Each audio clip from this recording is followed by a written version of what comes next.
بسم الله الرحمن الرحيم.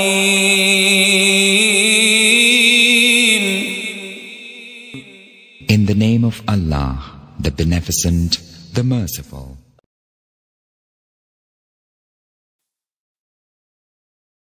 قل يا أيها الكافرون